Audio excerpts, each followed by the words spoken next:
if you think of Craigslist, this guy Craig, right, decides that, hey, wouldn't it be great if we had a platform where we could buy and sell things? Right? So he goes through and he's coming up with this strategy, much like we do in our daily jobs and in our work. We come up with these different ways to think about it. And so he did the same thing. He said, okay, well, this should be a beautiful user interface. And it should have drop-down menus, and it should have a back-end database and a CRM and like recommendations for other things to be purchased. And he put together this whole plan. But he said, wait a second. Let me just stop for a second. And first, put up a site so that I can see whether or not people understand and people want to just buy and sell items off of this site. So he put up this site which literally just had a page of black and white links, right, of things that you could buy and sell and the price. And he sent this out to a couple of people, and people were like, this is phenomenal. This is amazing. I love how simple it is. I love how there's not this beautiful interface and this back-end logic and this database structure and all these sorts of things. And what happened was he went straight from uncovering opportunities to managing growth and exit. Right? He uncovered the opportunity, decided that he didn't have to assemble those resources, and continued doing all of this other functionality, and he crushed it. Meanwhile, there's other people at the time who were trying to do the same thing. They had the same idea. And so they spent 2 years, 3 years putting together the technology, hiring the developers, putting together the database structure, all of these things. When they finally launched, they had a beautiful product. But it was too late because Craigslist was already dominant in the market, right? And so one of the sort of pieces of the entrepreneurial mindset is this nonlinear thinking. The other thing that entrepreneurship entails, the 3 core pieces, is improvisation, bricolage, and managing under uncertainty, right? Improvisation, that one's pretty simple, right? It's when we're not completely, I always say, it's when my students haven't done the reading and they get cold called. That's improvisation, right? Bricolage, does anyone know what bricolage is?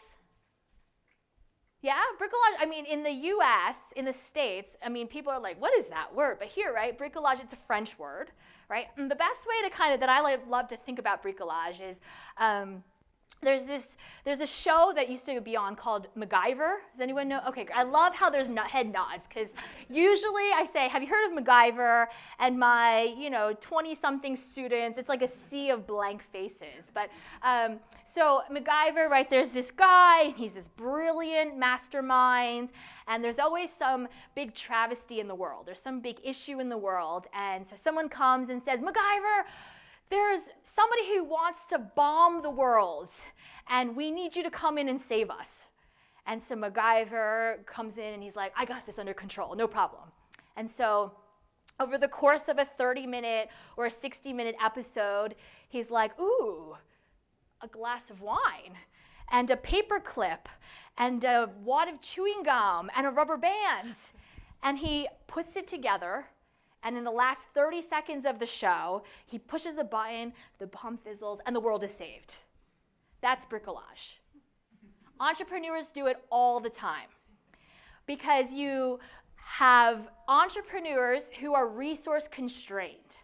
And so they have to take what they can find on hand and put it together and assemble it in innovative, distinct, unique ways because they don't have the resources to get what they think they need.